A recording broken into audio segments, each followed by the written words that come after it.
Grandma's $400,000 apartments made me a target. My quiet luxury revenge exposed the scam and freed me. The day I became a wife, I chose not to reveal the 3 apartments my grandmother had left me. And thank God I stayed silent, because just 7 days later, an unexpected visitor arrived with a notary. Her confident smile didn't last long. Everyone was focused on me and Morgan, my groom, the man I had just married, as we exchanged vows and slipped rings onto each other's fingers. But my eyes weren't on him, not in that moment. They were locked on someone else, his sister, Ruby. Her smile didn't match the occasion. It was too practiced, too confident, and far too early. She was already celebrating something I hadn't agreed to. That's when I knew keeping my grandmother's 3 apartments a secret had been the smartest decision I'd ever made. The reception was buzzing with congratulations and clinking glasses, but I couldn't shake the feeling that Ruby knew something. During the cake cutting, she whispered to Morgan's mother, their heads bent close together like they were sharing state secrets. When I caught her eye, she gave me that same unsettling smile and raised her champagne glass in my direction. To family, she called out, loud enough for nearby guests to hear. To sharing everything. The words sent a chill down my spine. I forced myself to smile back, but inside, my grandmother's voice echoed crystal clear. Protect what's yours. Blake, even from the ones you love. Before we continue, I want to thank you for joining me in sharing these stories about protecting what's rightfully ours.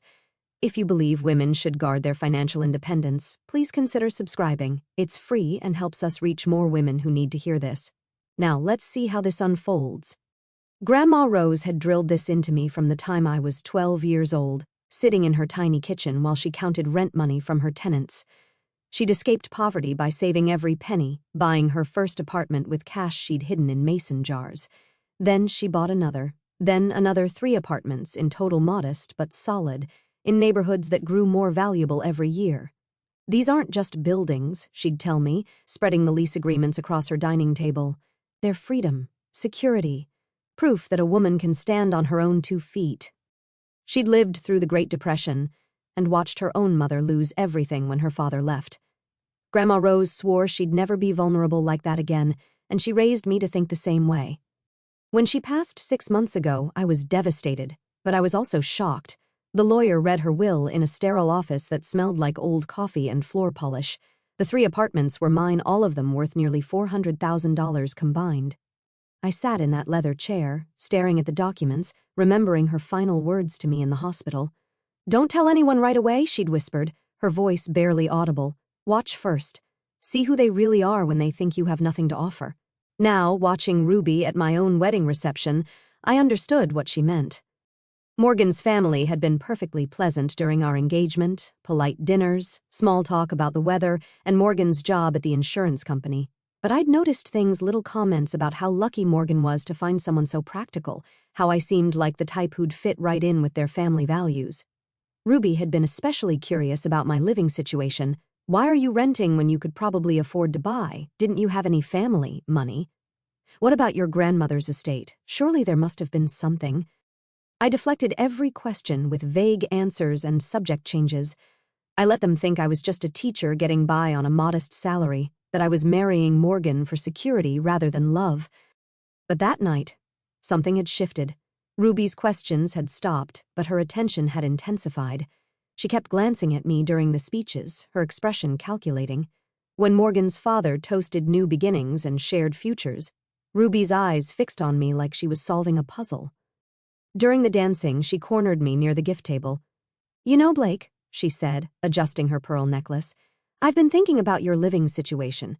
That apartment you're renting, it's not exactly suitable for a married couple, is it?" I took a sip of my wine, buying time. "It's fine for now." "Oh, but Morgan deserves better. We all do." Her smile was sharp around the edges. "I've been looking into some investment opportunities, family investments, the kind where everyone benefits." "That's nice," I said, keeping my voice neutral.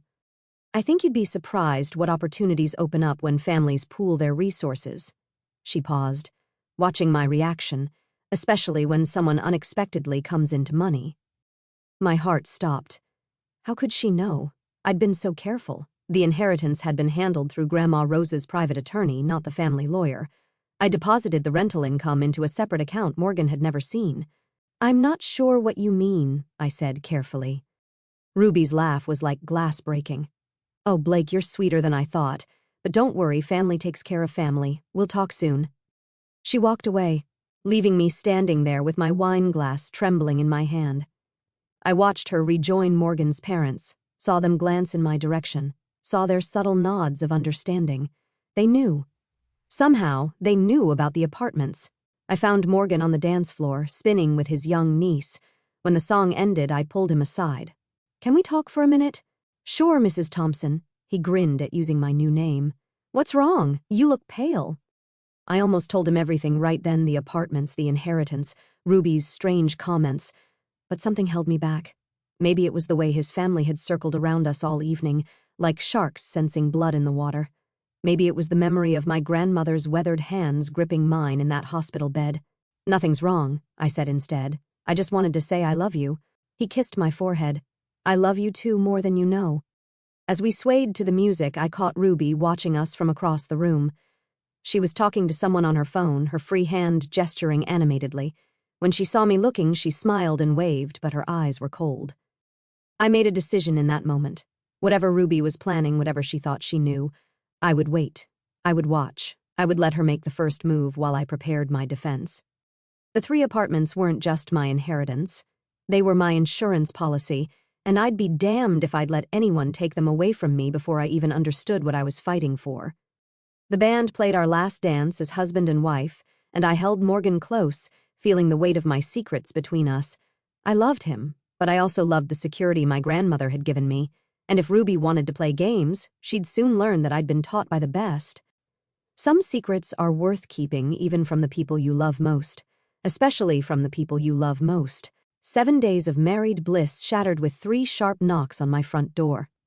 I was folding laundry in my small living room, humming along to the radio when the knocking came.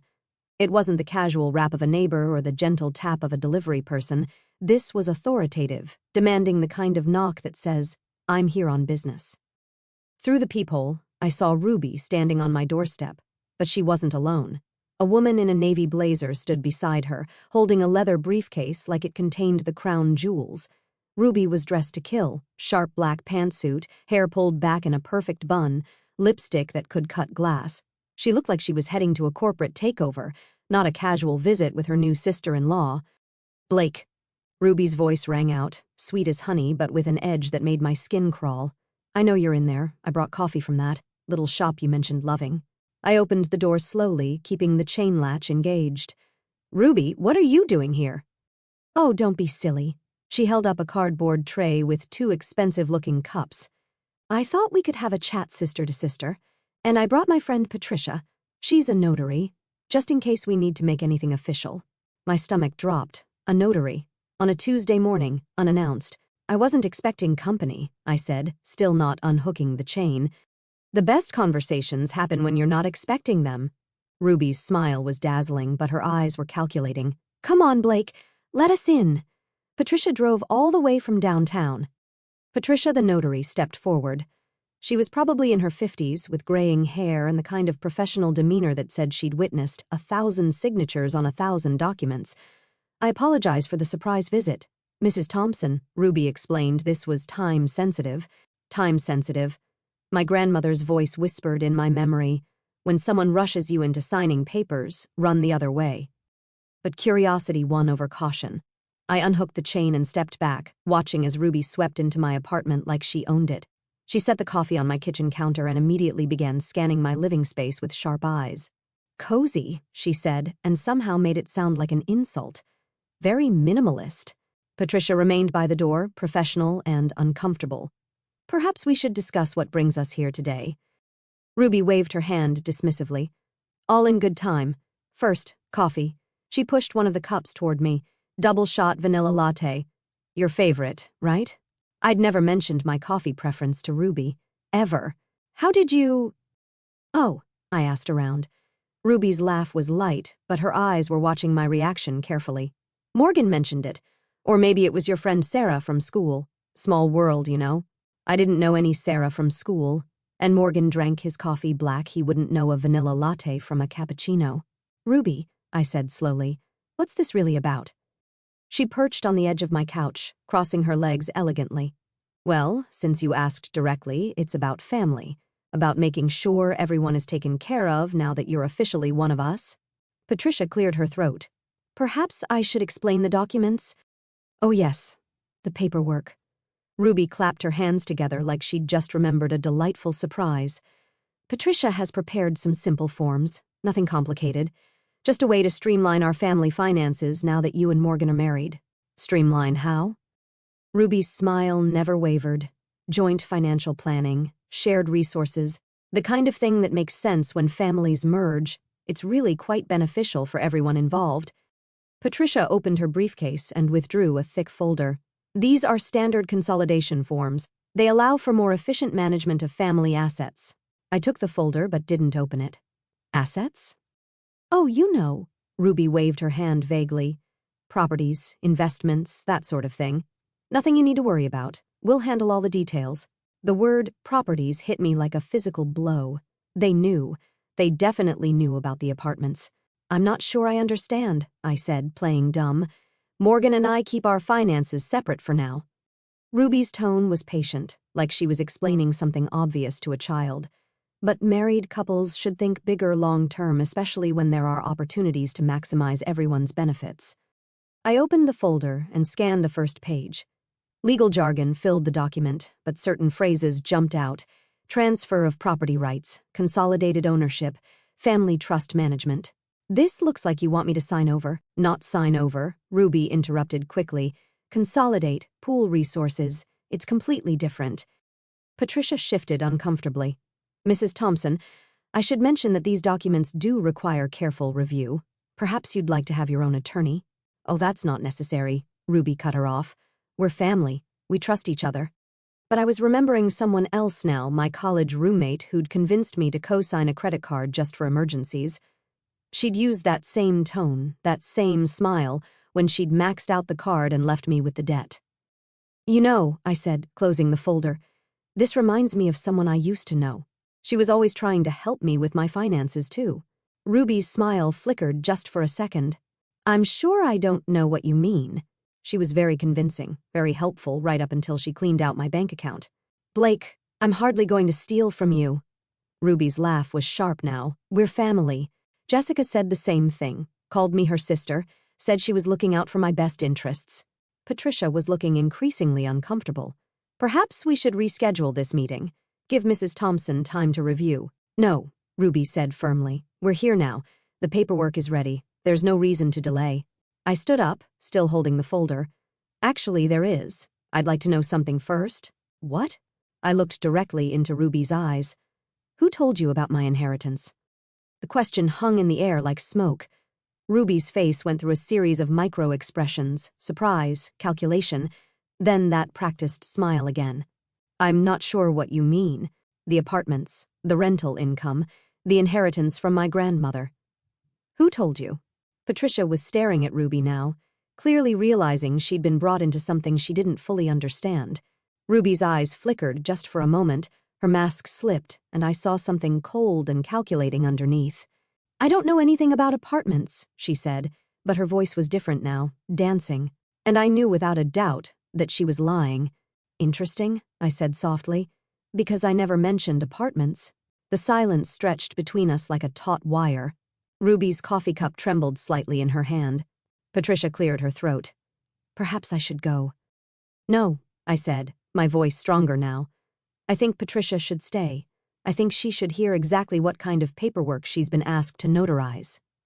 Ruby's confident smile was cracking at the edges, and for the first time since she'd knocked on my door, I felt like I was the one in control. Ruby left 20 minutes later, her confidence visibly shaken. Patricia packed up her briefcase with obvious relief, mumbling apologies about miscommunication and proper legal counsel. I barely heard them go. My mind was racing, connecting dots I'd been too naive to see before. The moment their car pulled away, I grabbed my laptop and started digging. First, I called the coffee shop Ruby claimed to know I loved. The barista who answered had never heard of anyone named Ruby asking about customer preferences. Strike one. Then I checked my building's security system. As a teacher, I'd learned to be thorough when something didn't add up. Our apartment complex had cameras in the lobby and parking garage, not the best quality, but good enough to see who came and went. What I found made my blood run cold. There was Ruby, clear as day, talking to my landlord, Mr. Peterson, 3 days ago. They stood outside his office for nearly 10 minutes, Ruby gesturing animatedly while Mr. Peterson nodded and wrote something down. When their conversation ended, Ruby handed him what looked like a business card. I screenshotted the timestamp and kept searching. Ruby had been busy. The real estate office 2 blocks from my apartment had security cameras facing the street. Through the public records website, I could see their footage from last week. There was Ruby again this time, with an older man I didn't recognize pointing at building addresses and taking notes. But the discovery that made me physically sick came when I checked the security footage from Morgan's parents' neighborhood. My mother-in-law had mentioned their community had installed new cameras after a break-in last month. The footage was accessible to residents through an online portal. I found what I was looking for on Sunday night, 2 days before Ruby's surprise visit. Ruby's silver BMW was parked in the Thompsons' driveway at 8:47 p.m. She stayed for over 2 hours. Through the grainy video, I could see figures moving around inside the house, shadows cast against the living room window. At one point, someone spread papers across what looked like the dining room table. This wasn't a casual visit. This was a planning session. My hands were shaking as I reached for my phone. I needed answers, and I knew exactly who to call. Harold Brennan's office came the familiar voice of my grandmother's lawyer's secretary. "Margaret, it's Blake Thompson, Blake Williams, that was. Is Mr. Brennan available? It's urgent."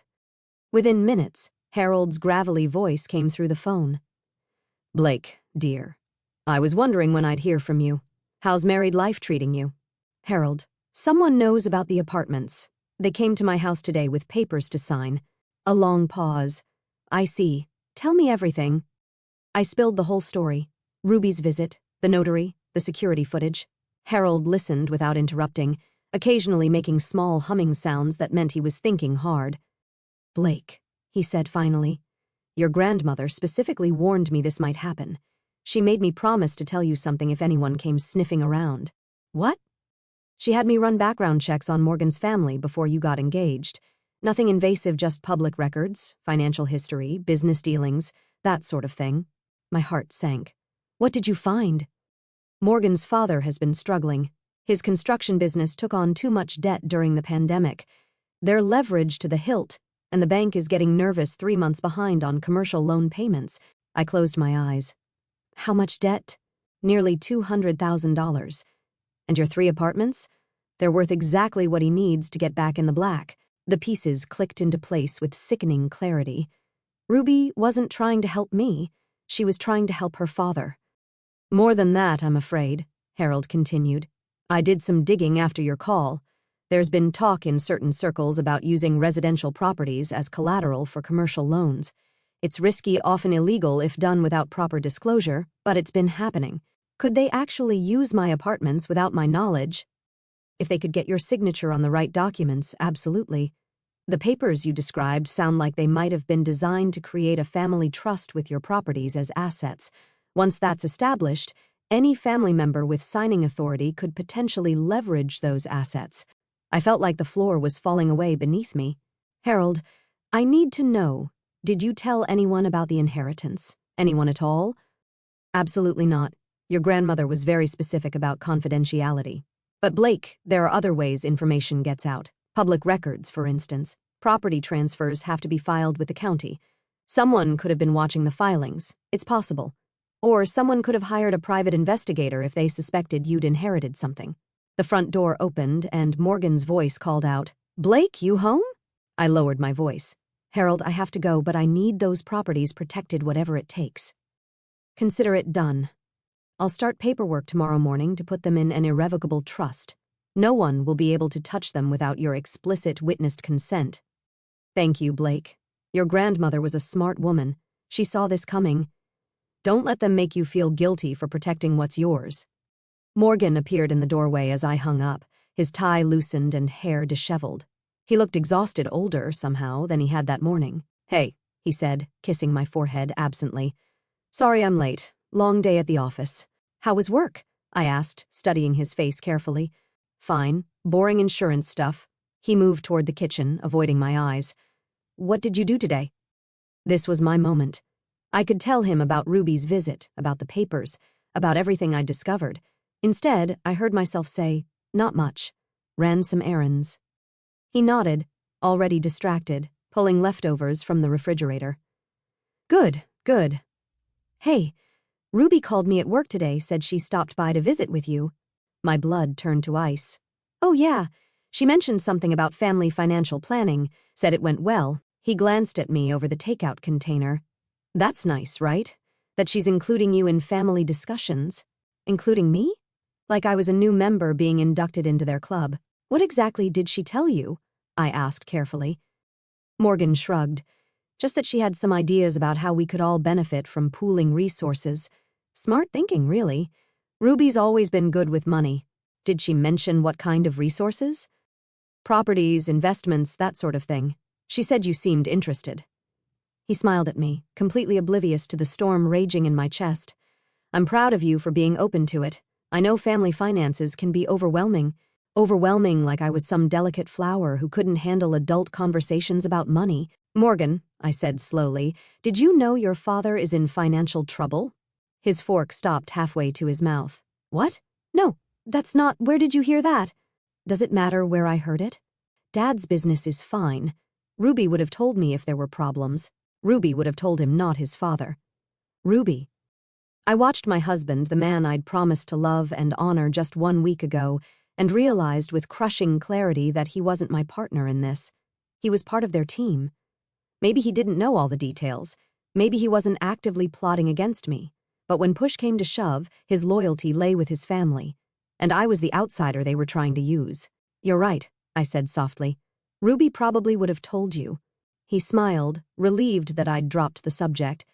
"Exactly. Ruby looks out for all of us. She's just trying to help." Those words, "just trying to help," echoed in my ears as I watched him eat his dinner, scrolling through his phone, completely unaware that his sister had tried to steal from his wife just hours earlier. I wasn't just fighting Ruby anymore. I was fighting a family that saw me as a resource to be managed, not a person to be respected. And my own husband was helping them do it one dismissive conversation at a time. The next morning, I woke up before Morgan and made coffee in the dark kitchen. My mind was crystal clear for the first time in days. I had 2 choices: confront him about his family's schemes or play their own game better than they could. I chose silence. While Morgan showered, I called Harold Brennan's office and left a message with Margaret. "Tell him it's urgent. I need those properties protected today, not tomorrow." Harold called back within an hour. "Blake, I've been up since 5 working on this. Can you meet me at my office at noon? I'll have the trust documents ready." "What kind of trust?" "An irrevocable asset protection trust. Once it's established, no one, and I mean no one, can touch those properties without your explicit written consent. Not your husband, not his family, not even a court order in most cases." "Will Morgan need to know?" Harold paused. "As your spouse, he has certain legal rights to community property, but since these apartments were inherited before your marriage, they remain separate property. The trust makes that separation ironclad. Do it." At noon, I sat in Harold's oak-paneled office, signing papers that would make my apartments untouchable. Each signature felt like armor going on, piece by piece. "One more thing," Harold said, sliding a final document across his desk. "I'm establishing a management company for the properties. All rental income will flow through it, keeping your personal finances completely separate. If anyone comes asking, they'll hit a legal wall." "How long will this take to finalize?" "It's already done. Filed with the county 20 minutes ago." He smiled grimly. "Your grandmother would be proud." I walked out of that office feeling like a different person, not the naive newlywed who'd almost been taken advantage of, but someone with real power. The apartments weren't just mine anymore. They were protected. That afternoon, Ruby called. "Blake, sweetie, how are you settling into married life?" "Fine," I said, stirring pasta sauce and keeping my voice neutral. "Good, good. You know, I've been thinking about our conversation the other day about family financial planning." "Oh?" "I realize we might have overwhelmed you with all those papers." Patricia felt terrible about springing everything on you like that. Patricia had looked relieved to leave, not terrible, but I let it slide. "These things take time," I said. "Exactly. That's why I thought we could start smaller. Maybe just a simple joint account to begin with. Nothing complicated, just something that shows you're part of something bigger now. Part of something bigger. The phrase made my skin crawl, but I kept my voice steady. That's thoughtful of you. Of course. We're family, and family takes care of each other. She paused. Actually, I was wondering, have you given any thought to what you might contribute to our little family fund? Here was the fishing expedition. Contribute? Well, everyone brings something to the table. Morgan has his salary, Dad has the business, Mom has her savings. It would be nice to know what you're comfortable adding to the mix. I took a deep breath. I'm just a teacher, Ruby. I don't have much to contribute. Oh, don't sell yourself short. I'm sure there are things you're not even thinking of: property, investments, inheritance. She was getting bolder, less subtle, good. Desperate people made mistakes. Not really, I said. Grandma Rose left me some sentimental things, but nothing valuable. The silence stretched so long I thought she'd hung up. Sentimental things, she repeated finally. Family photos, some jewelry. You know how it is, right? Of course. But her voice had changed, become sharper. Well, we should get together soon, plan something fun. Maybe I could come over for dinner. That sounds nice. I'll check with Morgan. After I hung up, I realized my hands were shaking not from fear, but from adrenaline. I was lying to her face, and it felt good. That evening, Morgan came home with flowers. What's the occasion? I asked, genuinely surprised. No occasion, just thought my wife deserved flowers. He kissed my cheek, but his smile seemed forced. Ruby mentioned you two had a nice chat today. We did. She's really excited about including you in family planning. It means a lot to her. I arranged the flowers in a vase, choosing my words carefully. She mentioned something about a joint account. Morgan's face lit up. Yeah, great idea, right? Pool some resources, help everyone out. Very modern thinking. Whose idea was it originally? Ruby's, I think, or maybe Dad's. Hard to remember. He was already moving toward the refrigerator, dismissing the conversation. They've been talking about family finances a lot lately because of your father's business. Morgan froze with his hand on the refrigerator door. What about Dad's business? You mentioned it was struggling. I never said that yesterday when I asked about Blake. Dad's business is fine. I don't know where you're getting these ideas. His voice had an edge I'd never heard before. Ruby thinks maybe you're feeling insecure about money, being new to the family and all. Ruby thinks. Everything came back to what Ruby thinks. I'm not insecure, I said quietly. Of course not. But it might be easier if you just trusted us to handle the financial stuff. We've been doing this longer than you have. The condescension in his voice was breathtaking, like I was a child who needed guidance with her allowance. You're probably right, I said, and watched him relax. Over the next few days, I perfected the art of strategic ignorance. When Ruby called asking about organizing my paperwork, I claimed to be too busy with lesson planning. When she suggested we meet for lunch to discuss options, I had parent-teacher conferences. When she mentioned how nice it would be to get everything sorted before the holidays, I agreed enthusiastically while committing to nothing. Each deflection made her more aggressive. Blake, I'm starting to feel like you're avoiding me, she said during her third call that week. Not avoiding, just busy. Teaching is hectic this time of year. Well, maybe Morgan could help you get organized. He's good with paperwork. Or I could come over this weekend. We could make a girls' day of it, go through everything together. The idea of Ruby in my apartment looking through my belongings made my stomach turn. This weekend isn't great for me. Next weekend, then. I'll have to check my calendar. Another long pause. Blake, is everything okay? You seem distant lately. I'm fine. Because if you're having second thoughts about joining the family financially, we should talk about it. As women, you know you can trust me, right? Trust the word every con artist used right before they struck. Of course I trust you. Good. Because I'd hate for there to be any misunderstandings between us. The threat was subtle but unmistakable. I'd been too evasive, and Ruby was getting suspicious. That night, Morgan came home later than usual, his jaw tight with tension. Ruby's worried about you, he said without preamble. Worried how? She thinks you're pulling away from the family. Being secretive. I'm not being secretive, aren't you? You won't commit to any of their financial planning meetings. You keep making excuses. I told you I'm busy with. Blake Morgan sat down across from me, his expression serious. What aren't you telling me? For a moment, I considered coming clean, telling him about the apartments, about Ruby's manipulation, about everything I'd discovered. But then I looked at his face, earnest, concerned, but also defensive when it came to his family. "Nothing," I said. "I'm not hiding anything." "Then prove it. Come to dinner Sunday. Ruby's making her famous lasagna. We can all sit down and talk about this financial planning thing like adults." It wasn't a request. It was an ultimatum. "Hey," I said. "Sunday dinner sounds nice." Morgan smiled and kissed my forehead, but I could feel the calculation behind it.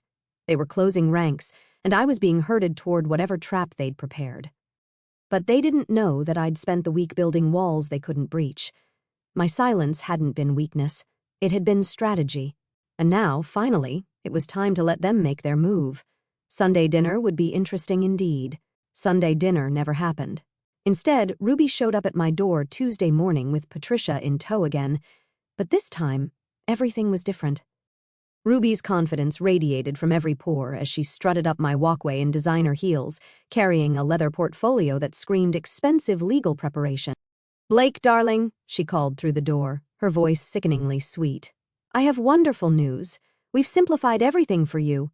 Patricia looked uncomfortable again, but more resigned this time, like she'd been paid enough to push through her reservations. I opened the door wearing my oldest jeans and a faded college sweatshirt. Let her think I was unprepared. "Ruby, back so soon?" "Well, you know how family is. We just couldn't wait to get this sorted out."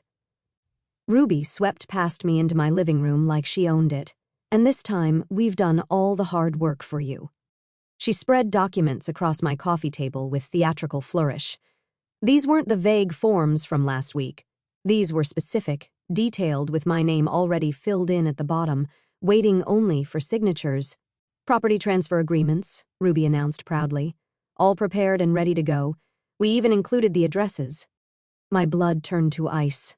There, in black and white, were the exact addresses of my 3 apartments, not approximate locations or general descriptions, the precise street numbers, unit designations, even the correct zip codes. "How did you get these addresses?" I asked quietly. Ruby's smile was triumphant. "Oh, Blake, did you really think we wouldn't find out? Property records are public information. All it took was hiring someone who knew where to look. A very talented private investigator cost us a pretty penny, but family is worth the investment." She tapped the papers with one manicured finger. 3 apartments in excellent neighborhoods, combined value of approximately $400,000. Very impressive for a teacher. Patricia shifted uncomfortably. "Mrs. Thompson, I want to be clear that these documents will transfer full ownership." "Full partnership," Ruby corrected sharply. "We're creating a family trust for everyone's benefit." "The legal language specifies transfer of ownership," Patricia insisted, her professional ethics apparently finally kicking in. Ruby's mask slipped for just a moment, irritation flashing across her features before the smile returned. "Technicalities. The important thing is we're all in this together now." I sat down slowly, studying the papers. They were thorough, professionally prepared, and completely fraudulent in their intent. "These must have been expensive to prepare," I said. "Oh, don't worry about that. Consider it our investment in your future." Ruby perched on the edge of my couch, practically vibrating with excitement. "All you have to do is sign, and Patricia will notarize everything. Then we can really start building something together." "Building what?" "Security, Blake. Real security. Your little apartments will be part of something bigger, something that can actually grow and produce serious income." I looked up at her. "And what happens to the rental income I'm already receiving?"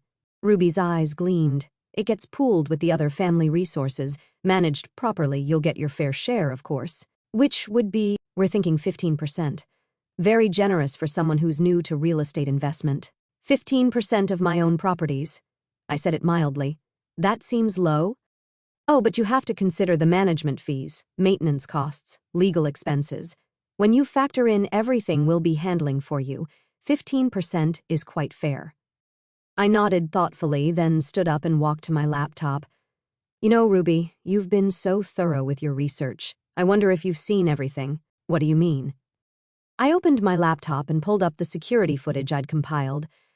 "Well, since we're sharing family information now, I thought you might be interested in some research of my own." Ruby's smile flickered as I turned the screen toward her. There she was, clear as day, talking to my landlord. Then the footage of her with the unknown man outside the real estate office. Finally, the damning video of her at Morgan's parents' house. That's from Sunday night, I said conversationally, 2 days before your first visit. Interesting timing, don't you think? The color drained from Ruby's face. Patricia leaned forward, squinting at the screen, her expression growing more alarmed by the second. You were watching me. I was protecting myself just like my grandmother taught me. I clicked to another window showing the property trust documents. You see, while you were hiring private investigators, I was making sure these apartments could never be touched by anyone ever. Ruby's eyes darted across the legal language on my screen, her mouth opening and closing like a fish.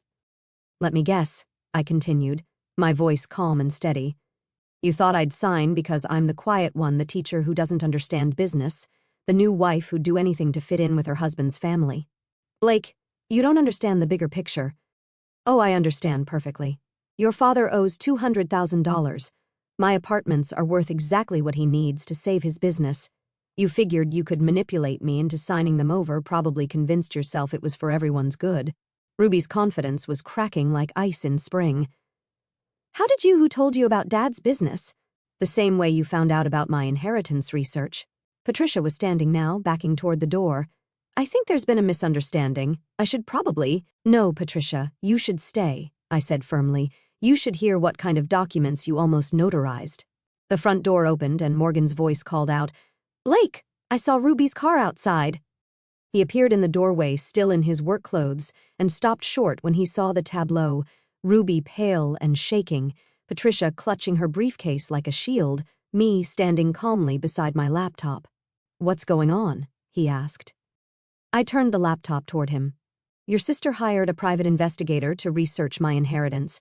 Then she tried to trick me into signing over 3 apartments worth $400,000. Morgan's eyes moved from the screen to Ruby to the papers spread across my coffee table. I watched his face change as understanding dawned. Ruby. His voice was barely a whisper. Tell me this isn't what it looks like. Ruby straightened, trying to regain her composure. Morgan, you don't understand. Dad's business is in trouble, real trouble. You need to steal from my wife? It's not stealing. We were creating a family trust where she gets 15% of her own properties. I interjected quietly. Morgan? His face went through a series of emotions, shock, disappointment, and finally anger. How could you, Ruby? How could you do this to her, to us? I was trying to help. Ruby's voice rose, desperation creeping in. Dad's going to lose everything if we don't do something. So you decided to take everything from Blake instead? I reached into my desk drawer and pulled out an envelope Harold had prepared for me yesterday. Ruby, I think it's time you left. But first, this is for you. Her hands trembled as she opened the envelope and unfolded the cease and desist letter.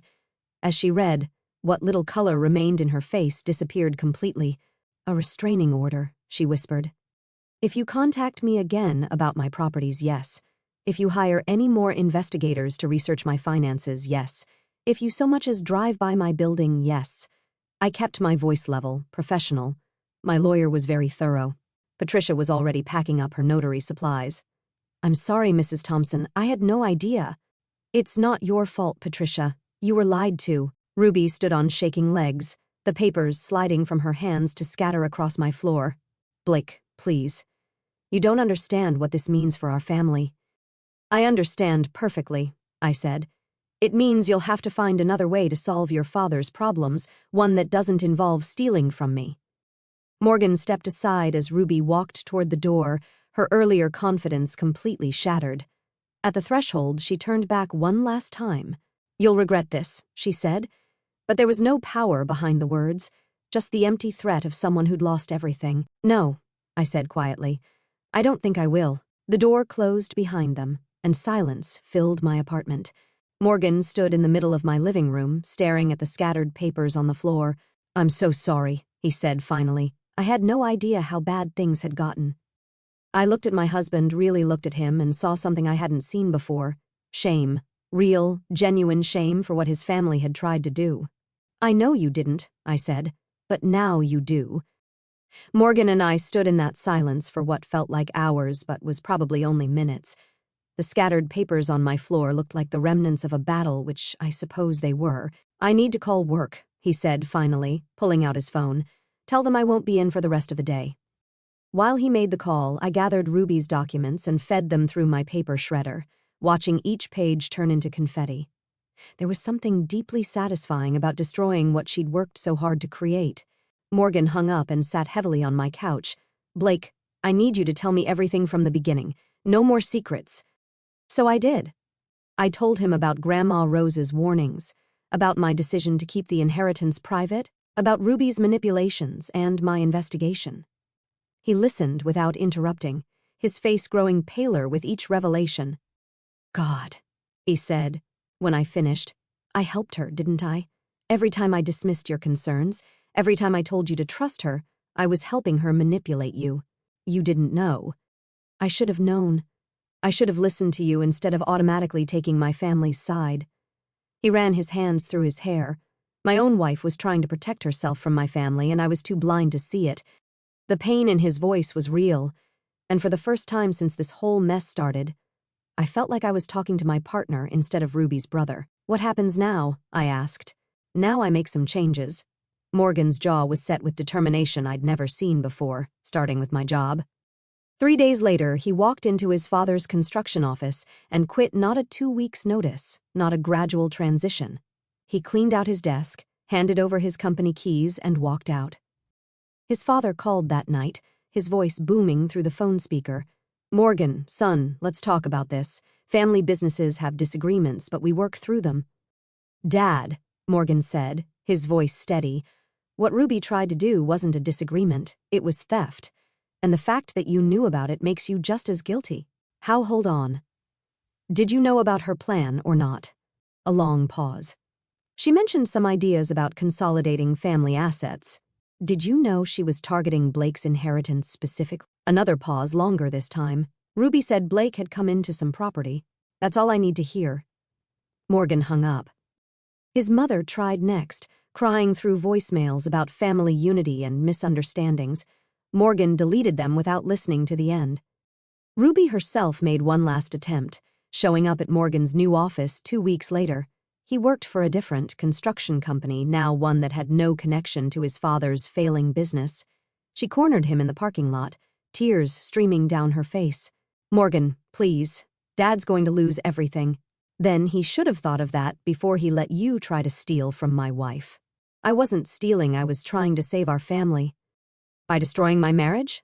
By lying to Blake? By hiring investigators to spy on her?" Morgan shook his head. "You crossed a line, Ruby, multiple lines. But we're family. Blake is my family now. You made me choose, and I chose her." Ruby's face crumpled. "You can't just cut us off. Watch me." And he did. Morgan blocked their numbers, returned their letters unopened, and declined every invitation to family gatherings. When his parents showed up at our apartment unannounced, he spoke to them through the door but didn't let them in. "This is temporary," his mother called through the wood. "Families forgive.